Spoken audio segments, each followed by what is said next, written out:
The small businesses are bearing the brunt of the pandemic in India. Many can no longer afford rents, overheads or staff. Ishan Garg reports. Dinesh Srivastav owns a gift and stationery store. Like millions of small businesses in India, his income has been hit hard by COVID-19. He now makes do with only 1/10 of his pre-pandemic earnings, even though his overhead expenses such as rent and loan installments haven't budged. Cutting down on staff and personal expenses too hasn't helped, as demand for his goods continues to drop. हमारा जो item है वो तो सबसे last वाला है, मतलब कि हमारी कोई ज़रूरत है नहीं किसी भी चीज़ को, किसी को वो सबसे लास्ट में ज़रूरत पड़ती है। तो लोगों के पास जब पैसा होगा तभी हमारे पास आएंगे। फिर लॉकडाउन के बाद तो कोरोना के अंदर हम तो बिल्कुल ख़त्म हो चुके हैं।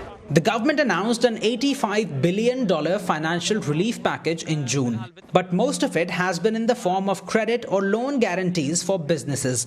Dinesh says he can use that credit to purchase inventory from his suppliers, but if there's no demand from customers, he may end up bleeding more money in storage fees. So he hasn't taken up the assistance. A recent survey by India's central bank found that consumer confidence fell to a record low in the past 2 months.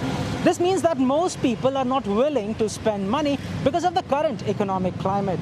That's why most businesses in this market are still struggling, even though most COVID-19 restrictions have been largely eased. At the lower end of the income band are millions like Ravindra Kumar who simply don't have any money to spend. After losing his job as a transport supervisor at the beginning of the pandemic, Ravindra started driving a taxi while hoping to become an entrepreneur in the same industry. But successive rounds of lockdowns have foiled his plans for the future. Now he barely makes enough to keep his family of 3 afloat. बच्चों के लिए, परिवार के लिए, तो जीने के लिए क्योंकि मैं बयान नहीं कर पा रहा।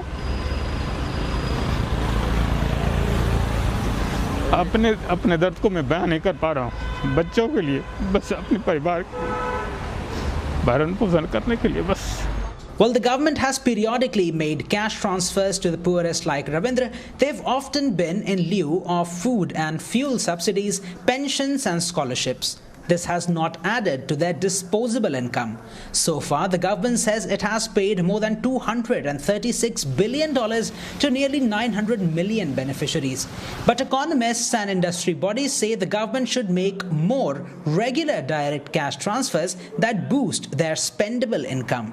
A plan like a universal basic income will not only help them survive, but also push the economy into a higher gear.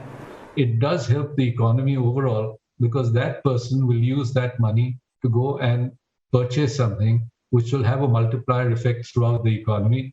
First, beginning with the small and micro enterprises in his local area, the village level, etc., and then going up the chain to the larger units which manufacture the goods which are supplied to these retailers.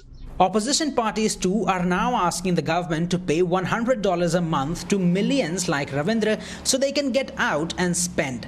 Dinesh says when consumers have disposable income, his sales will grow too. He's hoping the upcoming festive season will help.